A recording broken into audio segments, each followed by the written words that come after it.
নবীগঞ্জ উপজেলার রাষ্ট্রীয় মর্যাদায় গার্ড অব অনার প্রদান শেষে চিরনিদ্রায় শায়িত হয়েছেন বীর মুক্তিযোদ্ধা ডাক্তার মোহাম্মদ হাফিজুর রহমান। মৃত্যুকালে তার বয়স হয়েছিল ৬৮ বছর। তিনি বিভিন্ন রোগে ভুগছিলেন। রবিবার সকালে সিলেটের একটি বেসরকারি হাসপাতালে ডাক্তার হাফিজুর রহমান শেষ নিঃশ্বাস ত্যাগ করেন। বীর মুক্তিযোদ্ধা ডাক্তার মোহাম্মদ হাফিজুর রহমান কর্মজীবনে দীর্ঘদিন কোলাউড়া রেলওয়ে হাসপাতালে ফার্মাসিস্ট হিসেবে কর্মরত ছিলেন।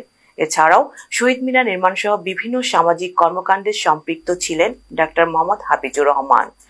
রবিবার বিকেলে কোলাউড়া প্রথম নামাজের জানাজা শেষে ও সন্ধ্যায় নবীগঞ্জ উপজেলার শিবগঞ্জ বাজারে দ্বিতীয় জানাজার নামাজ শেষে তাকে পারিবারিক কবরস্থানে দাফন করা হয়। এর আগে নবীগঞ্জ উপজেলা সহকারী কমিশনার ভূমি শাহিন দেলরের নেতৃত্বে একদল পুলিশ বীর মুক্তিযোদ্ধা ডাক্তার মোহাম্মদ হাফিজুর রহমানের প্রতি শেষ শ্রদ্ধা জানায় ও রাষ্ট্রীয় মর্যাদায় গার্ড অব অনার প্রদান করা হয়। জানাজার নামাজে উপস্থিত ছিলেন নবীগঞ্জ উপজেলা পরিষদের চেয়ারম্যান মুজিবুর রহমান চৌধুরী শিপু, হবিগঞ্জ জেলা আওয়ামী লীগের সাংগঠনিক সম্পাদক নূর উদ্দিন চৌধুরী বুলবুল, অ্যাডভোকেট সুলতান মাহমুদ, কালিয়ারভাঙ্গা ইউনিয়নের চেয়ারম্যান ইমদাদুল হক চৌধুরী সহ আরো অনেকে।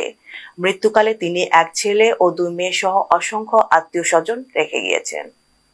বিভিন্ন সময়ে এই এলাকার মানুষের চিকিৎসার লাগি আসলে যথাযথভাবে সময় দেওয়ার চেষ্টা করছেন। আজকে বিশেষ করে এই এলাকার অনেক যারা আছেন, আত্মীয় স্বজন যারা আছেন, আমরা জানতাম উনি রেলওয়ে ডাক্তার হিসেবে তাই আসলে আমরা যখন ছোট কাজটা আছি, আমরা যারা এখানে যে অবস্থায় আছি, আজকে একটা জিনিসই আমরা তাই লাগে আমরা হলে দোয়া করতাম আল্লাহ যাতে তাহলে বেশ সুযোগ করে। উনি একজন আমাদের সূর্য সন্তান, উনি একজন সাহসী লোক ছিলেন, দেশের জন্য কাজ করে গেছেন।